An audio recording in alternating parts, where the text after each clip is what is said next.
झारखंड की सियासत में क्या कुछ बड़ा होने वाला है? क्या झारखंड के अंदर बड़े बड़े बदलाव देखने को मिलेंगे? और आखिरकार क्यों झारखंड के अंदर वो होने जा रहा है जिसकी उम्मीद अभी तक किसी ने की नहीं थी, हालांकि कयास बहुत लगाया जा रहा था। क्या होने जा रहा है झारखंड में? अचानक क्यों सीएम हेमंत सोरेन, झारखंड के मुख्यमंत्री हेमंत सोरेन को मुलाकात करनी पड़ी बिहार के डिप्टी सीएम सम्राट चौधरी से? सम्राट चौधरी और हेमंत सोरेन की मुलाकात क्या आम मुलाकात नहीं है? क्या इस मुलाकात के पीछे कुछ तो छिपा हुआ है? क्या यह मुलाकात यह बताती है कि अब गठबंधन के रास्ते पर बस पहुंच गए हैं हेमंत सोरेन? और क्या अब बीजेपी और जेएमएम के बीच जो गठबंधन की बात चल रही थी उस पर मोहर लगाते खुद हेमंत सोरेन नजर आ रहे हैं? जी हां, आज बात करेंगे झारखंड की सियासत की कि आखिरकार क्यों मुलाकात करने की आन जरूरत पड़ी है, और साथ ही साथ वो तमाम रिपोर्ट्स भी हम अपने दर्शकों को दिखाते चलेंगे, जिससे एक बात तो साफ हो जाएगी कि 15 दिन में 2 बार दिल्ली का दौरा करना, बिहार के डिप्टी सीएम सम्राट चौधरी से मुलाकात करना, मंच से झारखंड के भविष्य को लेकर बड़े सपने दिखाना,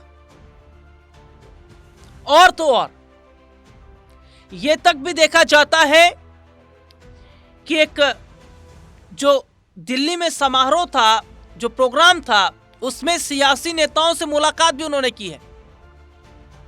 तो चलिए इस प्रोग्राम को आगे बढ़ाते हैं और बात हम कर रहे हैं झारखंड की सियासत की कि क्या जेएमएम कांग्रेस के साथ गठबंधन तोड़कर अब भारतीय जनता पार्टी के साथ हाथ मिलाने के लिए तैयार है, और कांग्रेस के उन विधायकों का क्या होगा?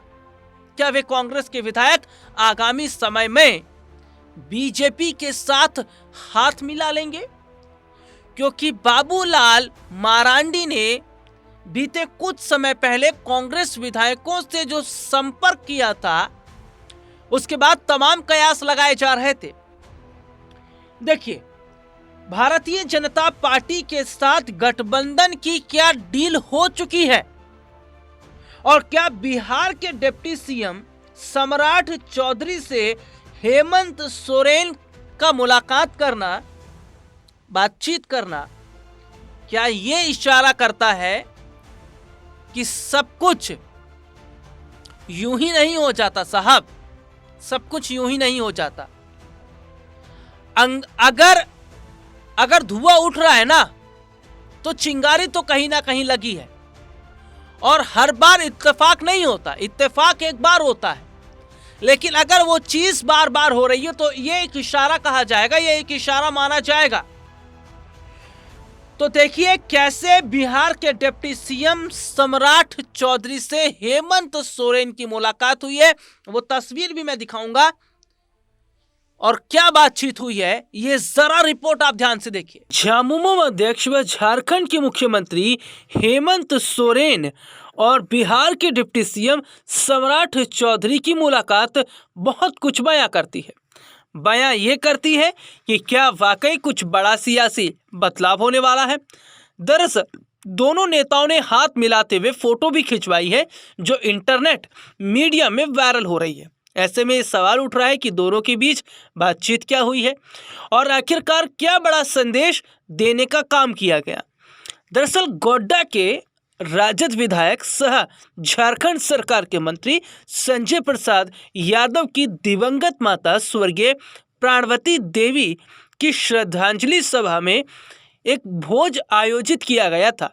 इसी कार्यक्रम में मुख्यमंत्री हेमंत सोरेन और बिहार के उप मुख्यमंत्री सम्राट चौधरी शामिल हुए। दोनों नेताओं ने शोक संतप्त स्वजनों को ढांढस बंधाया और दिवंगत आत्मा को श्रद्धांजलि अर्पित की। इस कार्यक्रम में सम्राट चौधरी और झारखंड के मुख्यमंत्री हेमंत सोरेन काफी समय तक एक दूसरे से बातचीत करते रहे। दोनों नेता एक साथ कई बार एक जगह नजर भी आए, बातचीत करते भी नजर आए और हंसी मजाक करते भी नजर आए। ये तब है जब चर्चा झारखंड के अंदर ये चल रही है कि क्या जेएमएम आने वाले वक्त में भारतीय जनता पार्टी के साथ गठबंधन कर सकती है।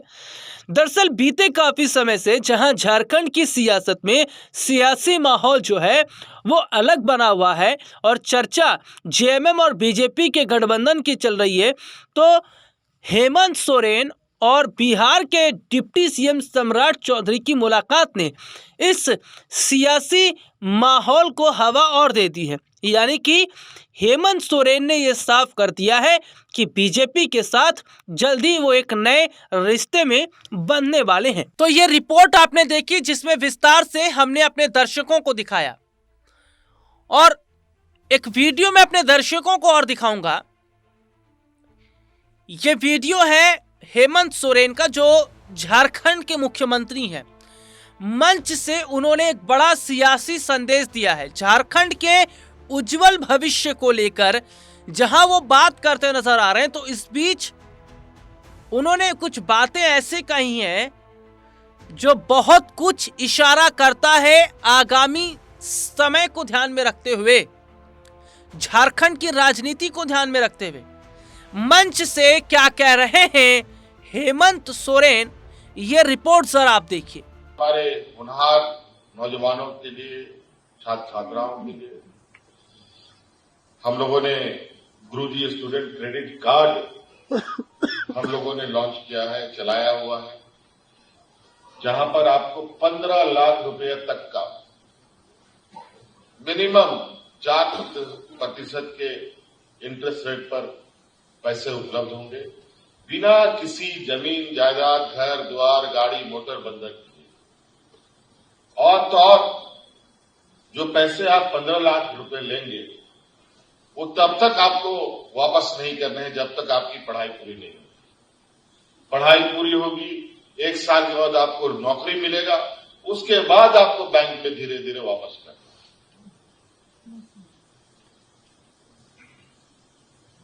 हमने कई बच्चों को देखा है कि पैसे के अभाव में वो कितना हतोत्साहित हो जाते हैं, कितने मजबूर हो जाते हैं अपने कहीं बीच में पढ़ाई छोड़ने को, कहीं कुछ और भी वजहों से। आप इन सब चीजों से बिल्कुल आपको ये आपकी अपनी परेशानी है। हमारी कोशिश है कि वो परेशानी हम अपने कंधे पर ले और आपकी बेहतर भविष्य बनाने का हम लोग काम करें। ये हम लगातार प्रयास में हैं और ये ट्रेनिंग पहला ही नहीं, ये आपके इंजीनियरिंग मेडिकल की बात तो ये पहला पड़ाव है। अभी हमारी अगला जो हमारा पड़ाव है, अब ग्रेजुएशन के बाद भी जिसको जेपीएससी के माध्यम से नौकरी पाना है, जिसको यूपीएससी में जाना है, एसएससी में जाना है, बैंक में जाना है, रेलवे में जाना है, मैनेजमेंट करना है, उसकी भी तैयारी कराने के लिए कोचिंग सेंटर हम लोग बनाने की तैयारी है, ताकि आप वहां पर भी आपको एक मजबूत सपोर्ट मिले, जहां से आप अपना बेहतर भविष्य बना सकते हैं। हम लोग डिस्ट्रिक्ट लेवल में, हर डिस्ट्रिक्ट लेवल में हम लोगों ने आप लोगों के लिए लाइब्रेरी बनाने का निर्णय लिया है, जहां सारी तरीके के किताबें उपलब्ध होंगी, साथ साथ में ई लाइब्रेरी की भी व्यवस्था होगी, जहां आप जो भी ज्ञान अर्जित जहां से करना चाहते हैं वो भी आपको प्राप्त हो। इसलिए बहुत कुछ है और पूरा सरकार हमारे आने वाली पीढ़ी के पीछे हम लोग खड़े हैं और आप लोग अपना मेहनत कीजिए। और जो हमारा अलग अलग राज्यों में जो हमारे जो शैक्षणिक संस्थानें हैं और जहां पर हमारे लिए एक रिजर्वेशन भी हमें उपलब्ध है, प्राप्त है, उन सभी रिजर्वेशनों को हम भरे ही नहीं, इतना भरे कि ओवरफ्लो हो। नहीं तो कई जगह ऐसा है कि रिजर्व सीट खाली चला जाता है, बच्चे मिल नहीं पाते। तो आज हमने जितना एक ईमानदार सोच के साथ आपके साथ आगे बढ़ने का एक निर्णय लिया है, आप अपने मंजिल को छू सके, यही हमारे लिए बहुत बड़ा उपहार होगा। तो ये रिपोर्ट आपने देखी जिसमें विस्तार से हमने अपने दर्शकों को दिखाया। अब मैं एक ऐसी बात का जिक्र करूंगा जिससे ये बात तो साफ हो जाएगी कि कुछ भी यूं ही नहीं होता।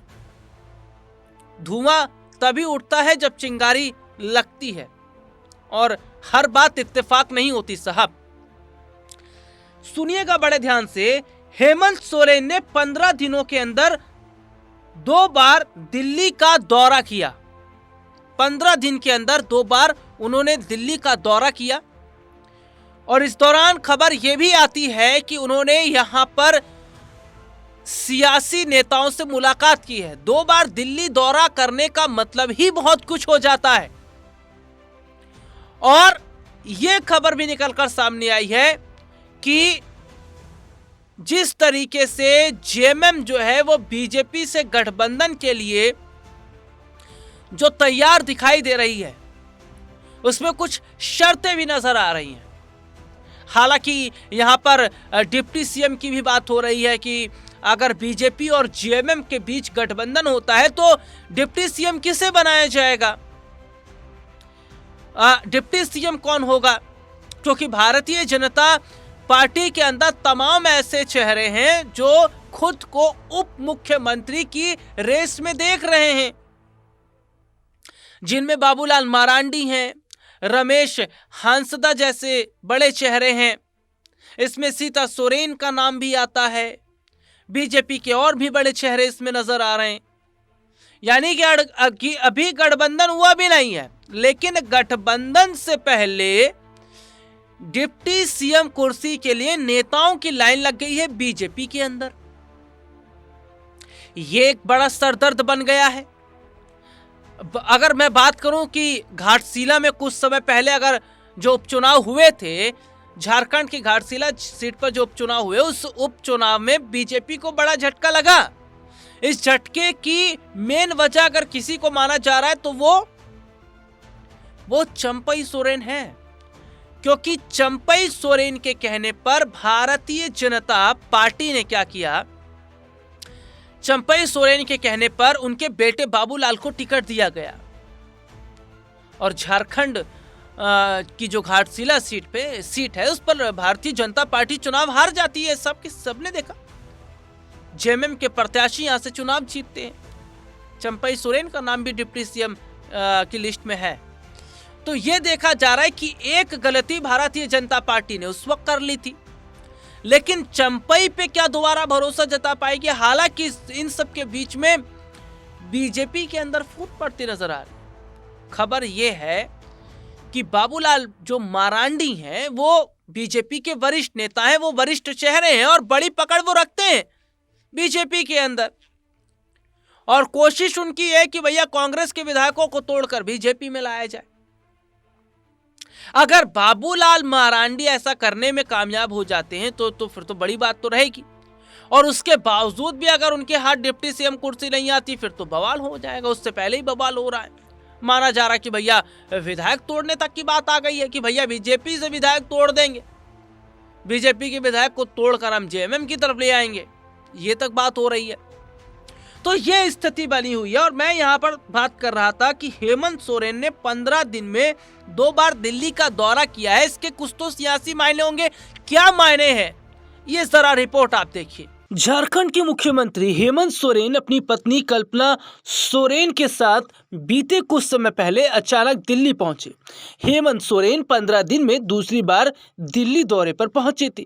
दिल्ली में हेमंत सोरेन की बीजेपी के दिग्गज नेताओं से मुलाकात हुई, जिसपे चर्चा भी काफी ज्यादा हुई। बीजेपी नेताओं के साथ हंसते हुए गुफ्तगू करते हुए हेमंत सोरेन की शाम की तस्वीरें भी सामने आई।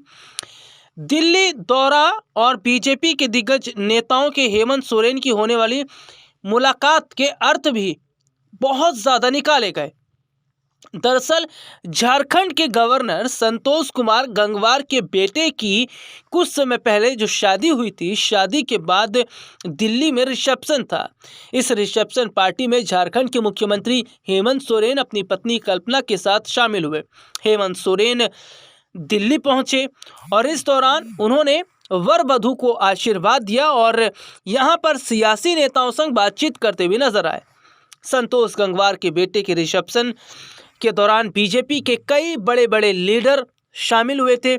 यहां पर हेमंत सोरेन भी थे और हेमंत सोरेन की बीजेपी के कई नेताओं से बातचीत की बात भी सामने आई।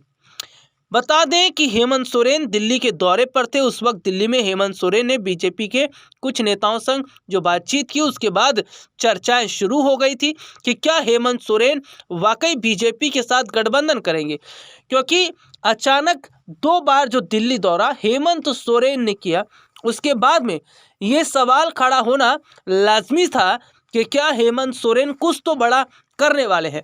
और हेमंत सोरेन ने जिस तरीके से अभी हाल ही में सम्राट चौधरी संग मुलाकात करते हुए और उनके साथ जो बातचीत हुई है, उससे साफ नजर आ रहा है कि जेएमएम की नजदीकियां बीजेपी की तरफ बढ़ रही हैं और आने वाले वक्त में जेएमएम बीजेपी के साथ गठबंधन कर सकती है। हालांकि कांग्रेस विधायकों की अगर बात करें तो झारखंड में कांग्रेस विधायकों की टूटने की उम्मीद है और कांग्रेस विधायक टूटकर बीजेपी में जा सकते हैं। तो ये रिपोर्ट आपने देखी जिसमें विस्तार से हमने अपने दर्शकों को दिखाया। अब यह देखना होगा कि क्या बीजेपी के साथ गठबंधन के लिए अगर जेएमएम तैयार हो जाती है तो भारतीय जनता पार्टी के अंदर जो फूट पड़ी है डिप्टी सीएम कुर्सी को लेकर, बात तो ये तक आ रही है कि भैया कई तो ऐसे अगर नाराज हुए तो वो बीजेपी छोड़ जेएमएम में चले जाएंगे। चंपई सोरेन का नाम भी सामने आ रहा है, सीता सोरेन का नाम सामने आ रहा है। खबर यह भी चल रही है कि अगर भैया डिप्टी सीएम कुर्सी नहीं मिलती है तो बीजेपी के विधायक को तोड़ दिया जाएगा, सरकार नहीं बनने दिया जाएगा। इस तरीके के कयास लग रहे हैं। यह भी तब है जब अभी बात फुल एंड फाइनल अभी हुई नहीं है। हालांकि चर्चा जोरों से है, क्योंकि भारतीय जनता पार्टी झारखंड में किसी भी कीमत पर सरकार में बनी रहना चाहती है, चाहे इसके लिए उन्हें सीएम हेमंत सोरेन की 10 में से 8 शर्तों को मानना पड़े। घाटशिला सीट पर जो बीजेपी को झटका लगा, उस हार के बाद में बीजेपी बौखलाई हुई है। और आप जरा महाराष्ट्र की तरफ में ध्यान दीजिएगा। मैं बहुत सारे दर्शकों को अपने महाराष्ट्र की तरफ थोड़ा सा लेकर जाना चाहूंगा कि महाराष्ट्र में देखिए क्या हुआ। जब बीजेपी और शिवसेना का गठबंधन हुआ था, वो शिवसेना जो पहले एक थी, शिवसेना प्रमुख उद्धव ठाकरे का जिक्र मैं यहां पर कर रहा हूं कि जब बीजेपी और शिवसेना का गठबंधन हुआ था तो उस दौरान देखिए क्या हुआ था। उस दौरान कुर्सी को लेकर विवाद हुआ था और सबसे बड़ी बात देखिए क्या देखने को मिलती है कि कुर्सी को लेकर ही विवाद इतना हुआ कि गठबंधन भी टूट जाता है। ठीक है, और फिर हम देखते हैं कि महाराष्ट्र के अंदर एक मिलीजुली सरकार बन जाती है। शिवसेना, कांग्रेस, एनसीपी, इनकी मिलीजुली सरकार बन जाती है। बीजेपी इससे काफी खफाती। और बीजेपी ने क्या काम किया कि भैया हमें महाराष्ट्र में कब्जा तो बनाकर रखना है। उन्होंने शिंदे को अपनी तरफ खींच लिया और शिंदे के जरिए शिवसेना को बर्बाद कर दिया। और आज महाराष्ट्र में देखिए शिंदे कहां पड़े हैं, बीजेपी कहां है। तो बीजेपी जोड़ तोड़ की राजनीति जानती है। अगर कुछ समय के लिए किसी को मलाई भी देनी पड़े तो दे दीजिए, लेकिन आगे पार्टी का कब्जा बना रहेगा। तो यही अब झारखंड के कर रही है बीजेपी, क्योंकि झारखंड की देखिए मैं बात इसलिए कर रहा हूं ना, वहां पर ज्यादातर जो पहाड़ है या झारखंड पे फोकस भारतीय जनता पार्टी का इसलिए भी है क्योंकि वहां से बड़ी मात्रा में वो कच्चा सामान निकालना चाहती है। अभी नहीं निकाल पा रही है क्योंकि मुख्यमंत्री हैं वहां पर हेमंत सोरेन। तो ऐसे में देखा जा रहा है कि कोयला है और तमाम चीजें हैं, वहां से माल लाना चाहती है, लेकिन संभव नहीं हो पा रहा है। और कुछ लोग ऐसे हैं जिन्हें वहां पर बड़ा प्रोजेक्ट भी देना वो चाहती है। तो ऐसे में माना जा रहा है कि इन्हीं सब चीजों के लिए बीजेपी तिलमिलाई हुई है और बीजेपी जो है वो एक साथ कई निशाने साधने की कोशिश कर रही है। इस बात को भी ध्यान रखिएगा कि झारखंड पे ऐसे नजर नहीं है, मैंने एग्जांपल दिया। तो क्या अगर शर्तों को मानना पड़े तो मानने के लिए भी तैयार रहेंगे। आगे देखते हैं कि बीजेपी क्या बड़ा कदम उठाएगी, लेकिन उससे पहले जो बीजेपी के अंदर फुटमस है ना कुर्सी को लेकर, उसको कैसे शांत किया जाएगा। या फिर कहीं ऐसा ना हो कि बीजेपी पूरा प्लान तैयार कर ले और तैयार करने से पहले ही, जो गठबंधन से पहले ही बीजेपी के अंदर फूट पड़ जाए, विधायकों में फूट पड़ जाए। तो अब देखना होगा कि कैसे इस फूट को बीजेपी दूर करती है और क्या आने वाले वक्त में बीजेपी और जेएमएम के बीच गठबंधन देखने को मिलेगा। फिलहाल आज के इस प्रोग्राम में इतना ही, फिर आपसे दोबारा मुलाकात होगी, तब तक के लिए मुझे इजाजत दीजिए। नमस्कार।